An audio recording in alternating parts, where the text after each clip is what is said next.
Good morning, Magic Monkeys. How are you today? It is Wednesday, December 16th, and this is In Case You Missed Psychology, and I am finding the brain's typing hands really distracting right now, so I'm sorry. If you're watching this, that means you missed class today, and that is okay. I hope you're well. I hope those around you are well, and I hope that you're finding some time each day to do something that you enjoy doing. I know I'm trying to. So I'm going to run you guys through everything that we did today. I'm going to give you kind of the notes and the journals and all the ins and outs. Obviously, if there were any questions that got asked or anything like that, you're missing out.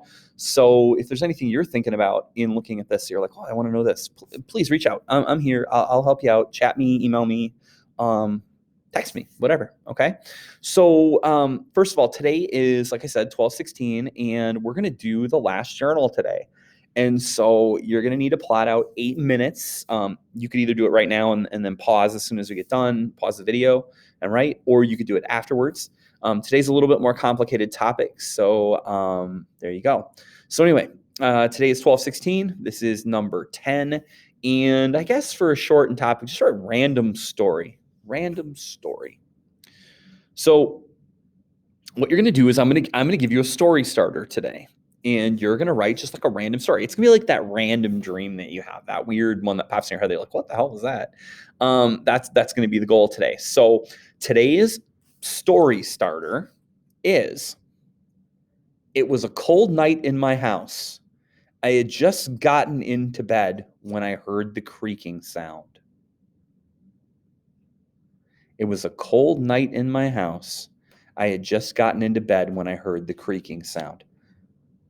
And you're going to take it from there. 8 minutes, continue on the story. Again, if you want to write right now, pause the video. Pause right now.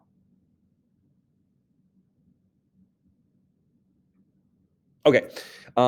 If you paused, that's awesome. I hope I was awkward the whole time. And if you didn't, I was awkward for like 3 seconds. But then again, I'm always awkward. So there we go. All right. Now, we're going to get into the notes part of the day. We're going to go through 3 slides on the lobes of the brain. And that's going to leave us Thursday, we're going to cover lower brain structures. And Friday, we're going to finish up lower brain structures and do the endocrine system. Monday's test day. Tuesday is going to be a day for people that need to catch up. Okay, so here we go. First of all, your reminders. Keep plugging away on the dream project. And by that, I mean, write down those dreams, get as many as you can. And, the outside of class journals, if whatever motivates you, get one of those written. And remember, you can write personal on anything and everything. The other thing should be, you should be able to go through now and count your journals. You should have 10 of the in-class journals. If you don't, make sure you're checking in with friends in class or I guess me, and I can tell you hopefully what you're missing. Okay. Also, late work. We had an assignment due last night at midnight. And so if you did not get that in, please make sure that you do soon, along with any other late work that you might have. Otherwise, you might be one of the people that I tell need to show up on the 22nd. And we don't want that for you if we can help it. So today what we're going to do is we're going to look at lobes of the brain. We're going to talk about the 4 lobes, what they do, kind of what purpose they serve. And then because we don't have an assignment out there, if we get done early, anything you guys have, you can use this free time. You can just get out, take a little break. Obviously, if you're watching this, you do what you're going to do. Go learn to yo-yo or something. And again, as always, if you have any questions, please reach out and ask. All right. So like I said, today we're going to look at lobes of the brain. And I kind of tried to color code some things through these so you could make sense out of things.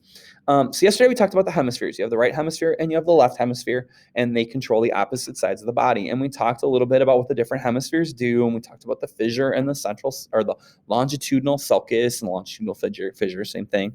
And we watched the spinning ballerina and things. Well, today we're going to look at another way you can divide up the cerebrum and the cerebral cortex, and that's by the lobes. And so theoretically, we can look at the cerebrum as one thing. Okay, we can look at it as the right and left. We can look at it as the 4 lobes, or we could take it even further than that, and we could, for instance, say your right frontal lobe, or your left frontal lobe, or your right temporal lobe, or your left temporal lobe. So we can divide that baby up however we want to. Okay, so the lobes are just another way to divide the cerebrum.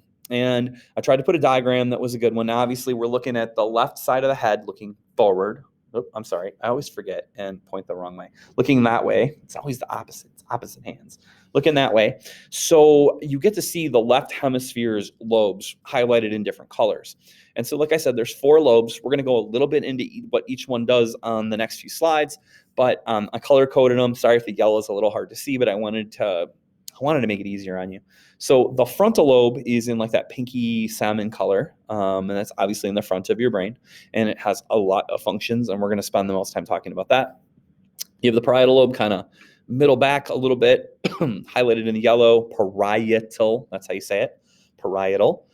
You have I think it's purple. Please tell me it's purple. I hope I matched the colors up pretty good.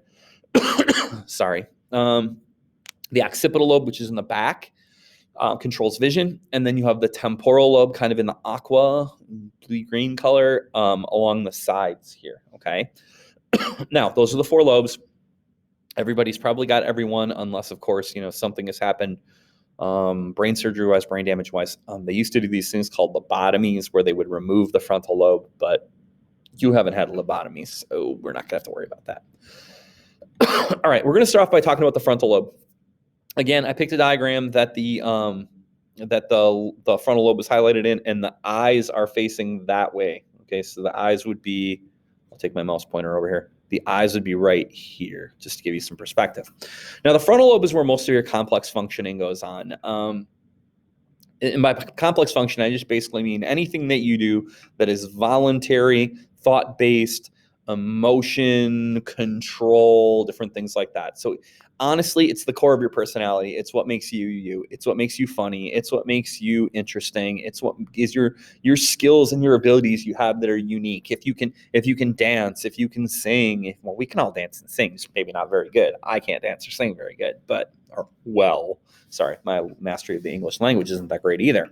But this is going to be the core of what makes you you. And so you will really live in the frontal lobe for the most part, okay? What you like, what you don't like, how you act socially, things like that. Under that is social control. Now, what I mean by that is you're driving down the street and someone cuts you off.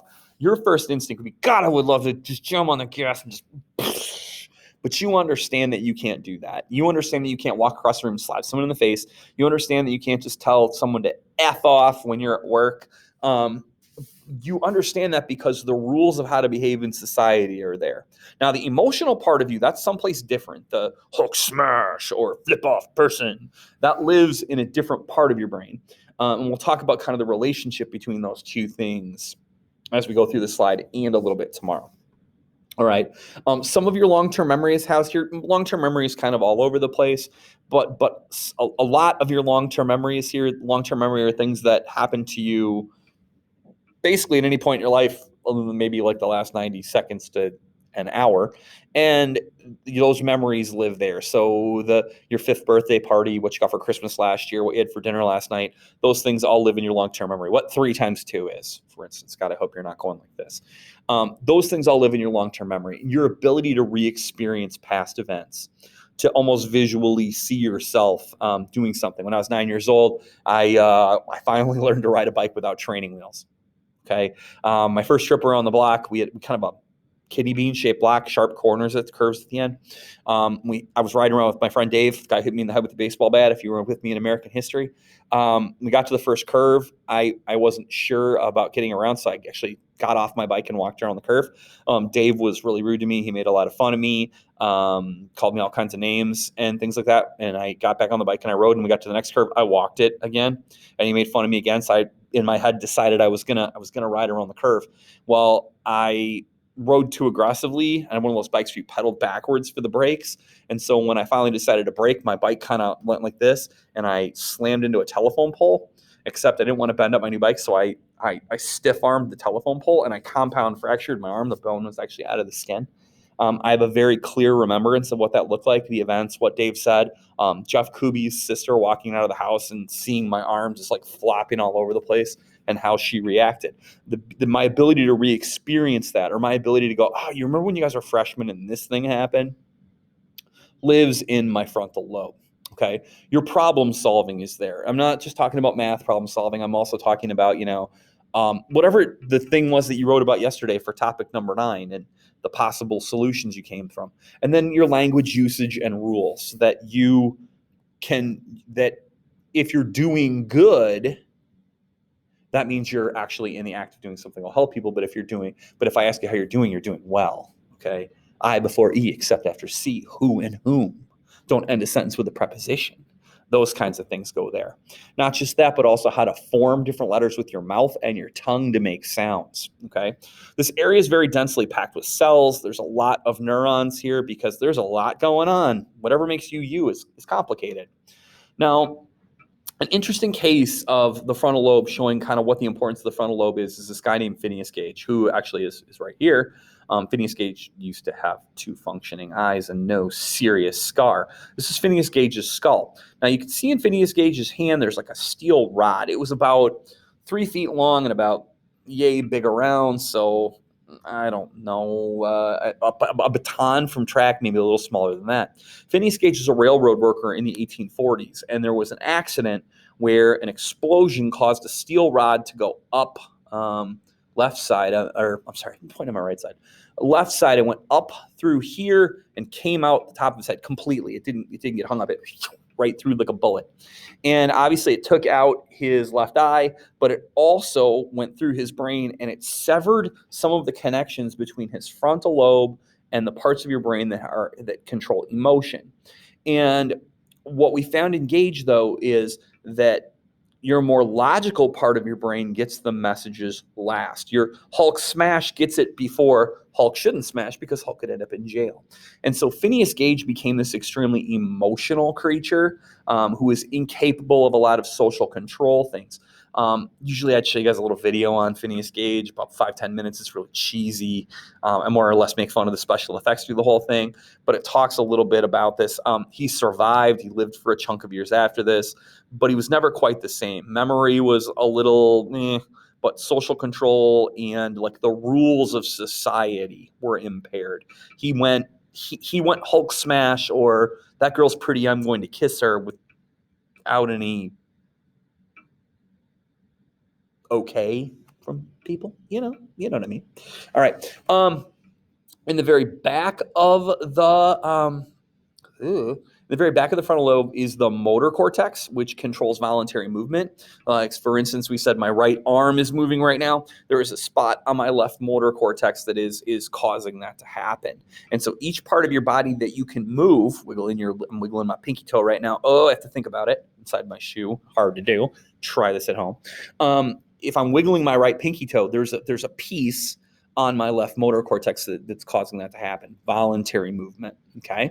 Last but not least, in the screencastify bar is hiding this a little bit. Let's see if I can drag this upward and not hide it. Is it going to let me do it? Oh, there we go. The percentage of a species brain that is dedicated to frontal lobe is usually an indicator of intelligence too. About 33% of your brain is frontal lobe. About 9% of a dog's brain is frontal lobe. About 7% of a cat's brain is frontal lobe. Pigs and dolphins and monkeys are pretty high percentages, but they're not even close to us. Dolphins, I think, are the closest. Dolphins and porpoises. So obviously they're seen as being pretty intelligent creatures. Okay. Kind of went through that quick, but I think you get the main idea that, makes you. That's why in old mental patients and like murderers and stuff, they used to go in and do a lobotomy where they cut out the frontal lobe, cuts out your personality. They'd leave the motor cortex so you could move. I don't think it was a real exact science, though. I mean, come on, it was the 1800s and stuff. All right, last slide for today is about the other lobes. And again, I try to color code. I'm sorry, stuff is hard to read. The parietal lobe, which is yellow here and therefore yellow there. I know the yellows don't match. I wanted you to be able to read it. It processes sensory information. So your 5 senses bring things into your body. The parietal lobe is responsible for making some sense of that. It processes information that's related to touch. So, pain, pressure, hot, cold, things like that.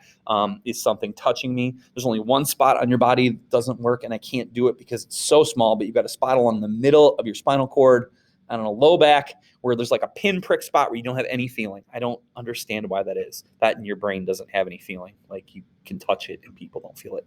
Don't try that at home. Okay. It also processes taste. Not whether or not you like something, but what is it? Is it spicy? Is it salty? Is it sweet? Is it spicy and sweet? Is it, you know what I mean? And then also temperature, hot, cold, things like that. Now, that all lives on something called the somatosensory cortex, which is right here, or the sensory strip. the cool thing about the sensory strip is the more sensitive that a body place is, the more space it has on the sensory strip. So for instance, like your fingertips have more space than, I don't know, this spot on my low back, and your fancy parts, you know what I'm talking about, your fancy parts. They have more space than, I don't know, like this spot on the back of my head, because the more sensitive an area is to touch and pain and pressure and temperature, the more space it has dedicated to it on the sensory strip. There you go. Major damage to this area could knock out a sense or the ability to like deal with a sense. So like your tongue and your mouth can be fine, but if something happened to that, you might not be able to taste. Okay. The pink, I think, sorry, if it's red or orange or purple, I apologize. I try to do my best. The pink here, that's the occipital lobe. It's the smallest lobe. It's located in the back, and it works with the eyes to produce vision. You can have your eyes be perfectly healthy and fine, but if your occipital lobe gets knocked out, you're blind, even though your eyes are perfect. Okay, they call that central blindness. There you go. And so these are the visual centers of your brain that process like the what, where, and how you're seeing. They don't do anything with the memory. They just help activate the areas. So like if you're looking at this, you're like, oh my God, that's Seep. I know him. Your brain is seeing me. The occipital lobe is interpreting the information, and then it's making the connections to the information about me. Like, oh, that guy's awesome. He is so beautiful. Or, oh my God, that guy's so annoying. I can't wait for him to stop talking. Or, you know, whatever it is you think about me. And that's okay. You're allowed to have your opinions. I mean, if you think I'm like beautiful, you're right. But, you know, we'll just let you play with that idea. All right. Anyway, like I said, if the occipital lobe were to get knocked out, you would be blind regardless of how healthy and good your eyes are. But it interprets that visual information. I always like to think of it like it's you guys remember picture dictionaries when you were little? It was like A is for apple, B is for ball, C is for cat, D is for dog. I feel like your brain, your occipital lobe is responsible for like, oh, that's an apple. Apple information. Okay. The last one is the temporal lobe, which is in green here. Temporal, the way I always remember it is it kind of comes down towards your temples, temporal. It's like the thumb of the boxing glove, if the brain was a boxing glove. And what the temporal lobe does is it has lots of jobs. A lot of things live. I'm just kind of doing the highlights. It helps perceive sound. Like what is it high? Is it low? Is there pitch? Is there volume? What's going on? Is that a guitar? Like what are we doing? It assigns meaning to the sound. Like that is a guitar, and then my information about guitars gets accessed, and I can go, oh, that's this band's guitar versus this guy's guitar. And then it helps remember sounds too. Like when you hear like a certain sound, it goes, oh, that's a train whistle, or oh, that's the weird sound that people at Target's little phone things make that sounds like a truck backing up. What the hell is that? I don't understand. Mesa Haugen, if you are watching this, I want to know. All right. It also plays a purpose in long-term memory formation and storage. And so there are really lower brain structures that help with that, but these also in temporal lobe also help with that. And then last but not least, you can have brain-related difficulties like making sense of language, and those are called aphasias. If it is a difficulty in like making sense of language in the brain, it's an aphasia. If it's a difficulty like reading language, that's dyslexia. That's different. Okay. I think that's really kind of it for today. Know where they are: frontal, parietal, occipital, temporal. Have a general idea of what they do. Know that Phineas Gage lost his social control because a metal rod up through his head. Now, tomorrow's going to be the most complicated day. We're going to talk about a lot of lower brain structures. So, make sure you're ready to rock. I will see you guys later. If you have any questions, please reach out. Bye-bye.